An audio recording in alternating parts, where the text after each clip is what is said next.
The letter Pilate wrote about the crucifixion of Jesus. Pilate, the Roman governor of Judea, famously known for his pivotal role in the events leading to the crucifixion of Jesus Christ, drafted a detailed report for Emperor Tiberius. This document, filled with descriptions of miracles, trial, execution, and the alleged resurrection of Jesus, reveals surprising aspects that go beyond the narratives of the four canonical Gospels. Today we'll delve into the significance of a significant archaeological discovery made by Kathleen Canyon's team in 1966 at the site of Caesarea Maritima. The document, often referred to as the Acts of Pilate, was originally part of the apocryphal book Acts of Peter and Paul, composed in the 1st century. Intriguingly, the Acts of Pilate remained intact as an autonomous manuscript, supposedly autographed by Pilate himself. This manuscript was also incorporated into a 4th century apocryphal text attributed to Nicodemus. The authenticity of this document is widely debated among scholars. Some argue for its historical veracity, while others contend that it was expanded and embellished by later Christians. However, details such as sending the report to Caesar to counter Herod's accusations highlight a plausibility that challenges the notion of mere invention.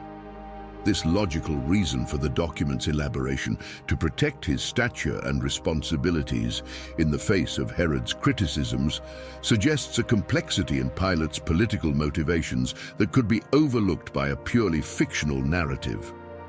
The inclusion of such details suggests that the author had a profound knowledge or access to insider information about the political intrigues of Judea under Roman rule. The archaeological discovery in Caesarea Maritima, which brought to light possible artifacts associated with this report, offers a new dimension to the study of Pilate's figure and the biblical events mentioned. These artifacts, possibly inscriptions or papyrus documents, provide tangible evidence that can help validate the historical existence of such reports, as well as offering insights into the political and administrative context of Pilate as governor. This discussion not only enriches our understanding of the events that shaped the beginning of Christianity, but also reinforces the importance of Caesarea Maritima as a crucial archaeological site for unraveling the mysteries of Roman governance and its interactions with the diverse cultures and religions under its dominion. In 138 AD, the revered father of the early church, Justin Martyr, addressed the Roman Emperor Antoninus Pius, explicitly mentioning Pilate's report. Such a mention indicates that by around 150 AD, the document was sufficiently renowned and very possibly preserved in the imperial archives of Rome, accessible to the emperor himself. In his writings, Justin Martyr details events following the crucifixion of Jesus, including the episode of the Roman soldiers casting lots for Christ's garments, an event also narrated in the canonical Gospels. Furthermore, another church father, Tertullian, offers an intriguing account of Tiberius Caesar, who supposedly considered including Jesus in the Roman pantheon of deities.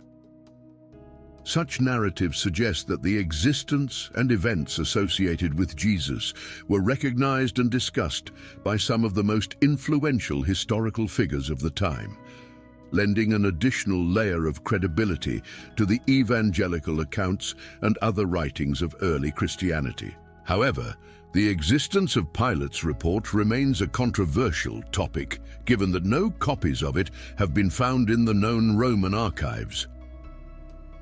Nevertheless, the importance of this document is underscored by the fact that both early Christians and their opponents regarded it with great respect. Pilate's epistle to Emperor Tiberius is an essential component for understanding the events surrounding the crucifixion of Jesus Christ. Its relevance is further evidenced by the action of Emperor Maximian in 311 AD, who attempted to disseminate an altered version of the Acts of Pilate to weaken the growing influence of Christianity, reflecting the profound impact that the original account had within the Roman Empire. In order to deepen the analysis, let us consider the opening words of Pilate's letter to Emperor Tiberius, which express his consternation and the seriousness of the events. Pontius Pilate to Emperor Tiberius, greetings. The recent events in my province have reached such magnitude that I felt compelled to report them as they occurred. I cannot withhold my deep concern regarding the development and potential outcomes of these events.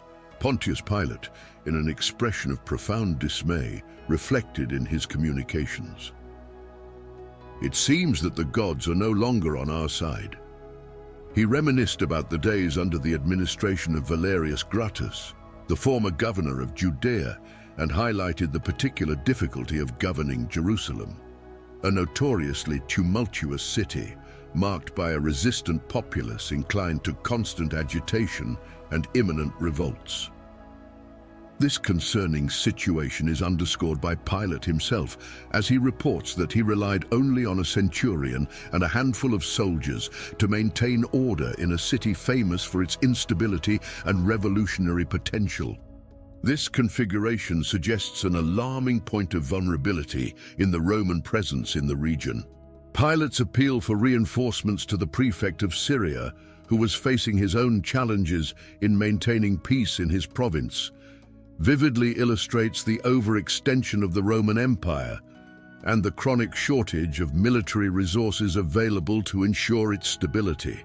This alarming condition raises questions about the long-term viability of the empire and the specter of imminent disintegration. Pilate's observations resonate with the frustrations of his predecessor, Valerius Gratus, who similarly encountered formidable obstacles during his tenure in Judea. The scarcity of troops not only illustrates the vulnerability of Roman control in the region, but also highlights the persistent challenges in enforcing order. Furthermore, Pilate's concerns about the empire's unchecked expansion and the inadequacy of military resources foreshadow later crises in the narrative, offering insight into the tensions that permeated the Roman political and military landscape of the time. These concerns may have significantly influenced his political and judicial decisions, including his approach during the trial and subsequent crucifixion of Jesus. As we delve deeper into the investigation of this historical document, it becomes evident that military deficiency played a crucial role in Pilate's choices, culminating in the fateful decision to condemn Jesus to the cross. Returning to Pilate's reflections, he mentions a rumor that initially caused great concern. A young man emerging in Galilee, propagating a new doctrine in the name of the gods. The possibility of this young man, Jesus of Nazareth, inciting the people against Roman authority was a potential threat that could not be ignored. However, upon closer observation, Pilate realized that Jesus adopted a more moderate stance towards the Romans than towards the Jews themselves. Pilate recounts a striking encounter with Jesus near the vicinity of Siloam. There, he saw Jesus calmly addressing a crowd. Pilate's description of Jesus is notably distinctive: hair and beard of a celestial golden hue and a serene countenance, in stark contrast to the typical appearance of the Jewish listeners with dark beards and more somber expressions. This image conveyed an aura of peace and benevolence that deeply contrasted with the atmosphere of tension and agitation at the moment. The characterization of Jesus with blonde physical traits is peculiar and raises questions about the veracity and origin of this detail in the account. It can be speculated that this description may have been embellished or altered by later scribes, aiming to highlight Jesus in a superhuman or divine manner, or perhaps this was a symbolic interpretation to reflect his purity and holiness. Continuing with Pilate's account, he describes that although initially hesitant to allow Jesus to continue his preaching, he decided to send his secretary, Manal, who was fluent in Hebrew, to infiltrate among the listeners and report his words. Manal captured a response from Jesus regarding the dilemma of paying tribute. in which he articulated, "Render to Caesar the things that are Caesar's, and to God the things that are God's." The wisdom of this statement impressed Pilate, who saw in it a compliance with the principles of Roman justice. Thus, he decided to grant Jesus the freedom to act, speak, and gather followers without restrictions, an act that not only reflected Roman policy of religious tolerance, but also avoided further inflaming local tensions. Despite granting Jesus considerable freedom, Pilate's decision provoked the indignation of the Jewish leaders, especially those who were rich and powerful. Jesus openly criticized the pride and hypocrisy of these leaders, which only intensified the complaints against him in the Praetorium, evidencing the growing tension between him and the religious authorities. Pilate's position became even more delicate when he was warned about the possibility of violence against Jesus, something not unprecedented in Jerusalem, a city with a history of hostility towards those who proclaimed themselves as prophets. Threats to appeal to Caesar if the Praetorium failed to deliver justice were a constant, placing Pilate under significant pressure. However, he received assurances from the Senate that his conduct was approved and that reinforcements would be sent after the conclusion of conflicts in Parthia, a war that continually consumed Rome's attention. Faced with this complex situation, Pilate chose an action that he believed could restore peace in Jerusalem without subjecting himself to political humiliation. This hesitation to order the crucifixion of Jesus suggests that the final decision to hand him over was motivated more by an attempt to quell political unrest and avoid open revolt than by a conviction of Jesus' guilt. This choice underscores the delicate balance of power that Pilate had to navigate as a Roman governor. To further illustrate the historical context, let's explore a relevant artifact associated with Pilate, known as the Pilate Stone. Discovered in 1961 near Caesarea Maritima, this inscription on a limestone block confirms the historical existence of Pontius Pilate, as mentioned in the New Testament accounts. The inscription on the Pilate Stone, which declares to the divine Augustus, "This is Tiberius Pontius Pilate, prefect of Judea, I dedicate," is a crucial archaeological evidence that not only attests to his governance, but also helps corroborate the interaction between Roman authorities and central figures of early Christianity. Caesarea Maritima, strategically located along the Mediterranean coast of Israel, was an ancient city of great significance and a vibrant administrative center during the Roman period.